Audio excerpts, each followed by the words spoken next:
एक बार एक नाव चलाने वाला व्यापारी था। नाव चला चला कर उसने एक ज़मीन खरीदी। बड़ी मेहनत से उस ज़मीन को उसने संभाल के रखा। उसकी बेटी बड़ी हुई, बेटी की शादी करनी थी, तो उसने ज़मीन को बेचने की जगह पर किसी ज़मींदार के पास गिरवी रखने के लिए सोचा। नमस्कार, सुस्वागतम, वेलकम, अभिनंदन। मैं हूं आपके साथ आपकी अपनी होस्ट दोस्त डॉक्टर वायरा की 5 मिनट स्टोरी में आप सभी का बहुत बहुत स्वागत है। कैसे हैं आप? आपका दिन शुभ और मंगल में हो। आज है पूर्णिमा। पूर्णिमा की हार्दिक शुभकामनाएं। सूर्यदेव चंद्रमा की रोशनी में ज़रूर बैठे आप। जब जमींदार के पास ज़मीन रखी, कुछ दिन बाद बेटी की शादी हो गई। पैसा इकट्ठा किया, ज़मींदार को जाकर पैसे वापस कर दिए। पर ज़मींदार पढ़ा लिखा था और जो ये नाव चलाने वाला था वो अनपढ़ गवार था। उसने बोला, ये पैसे तुम मेरे पास वापस क्यों लाए हो? मैं तुम मुझे ज़मीन बेच चुके हो। तो उसने बोला, ज़मीन लाखों की है और मैंने आपसे कुछ हज़ारों का कर्जा उठाया है और मैंने ज़मीन नहीं बेची। ज़मींदार ने पेपर दिखाए, तो वो पढ़ा लिखा तो था नहीं। बोला, जाओ कोर्ट में केस कर दो। तो उसने कोर्ट में केस कर दिया। कोर्ट में जब केस गया तो सीधा हमेशा हर वक्त वो एक ही बात बोलता रहता था, ठाकुर हमारे, हम ठाकुर साहब के। वो परम भक्त था श्री कृष्ण भगवान का, और नाव चला चला के ज़मीन खरीदना, बच्चों को पढ़ाना, उनकी शादी करना, सब कुछ कृष्ण की भक्ति से हुआ था। जो भी उसकी नाव में बैठता था वो कृष्ण की भक्ति हुई कहता था, कृष्ण हमारे, हम कृष्ण के।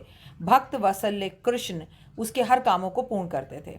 लेकिन अब जो ज़मींदार था उसके मन में लालच आ गया था कि इसकी ज़मीन मैं वापस ना करूं, क्योंकि तब हज़ारों की तब लाखों की हो गई। कोर्ट में केस पहुंचा। जज ने बोला कि क्या तुम्हारे पास कोई सबूत है? तो उसने बोला, हाँ, नाव चलाने वाले मेरे पास सबूत है, कृष्ण जी गवाह है मेरे, वो मेरे सबूत है, कृष्ण हमारे और हम कृष्ण के। वो जो जज था वो खुद कृष्ण भक्त था। वो समझ गया ये सही कह रहा है, लेकिन कानून तो सबूतों के बिना नहीं चलता। तो जज ने भगवान कृष्ण के नाम पर सम्मन निकाल दिए। वृंदावन में ये सम्मन गए बाकायदा, ये सच्ची कहानी है। मंदिर में गए कि कृष्ण जी जज जो है वो कोर्ट में पेश हों और सबूत दें कि उनके सामने ये ज़मीन बिकी थी। अब अगली तारीख आई। अगली तारीख आई तो एक बूढ़ा आदमी आया, लड़खड़ाता हुआ एक बूढ़ा आया, और उसने आते ही बोला कि ऐसा है, आप इसकी इस कमरे की तिजोरी में जाएं, वहाँ एक तस्वीर लग रही है, उस तिजोरी के अंदर वो पेपर हैं जिसमें ये लिखा हुआ है कि ये ज़मीन गिरवी रखी गई थी, बेची नहीं थी। जज ने कहा ठीक है। उसी टाइम पर उस आदमी के साथ जो जमींदार है, पुलिस वालों को भेजा गया, पेपर मिल गए और अगली डेट दे दी गई।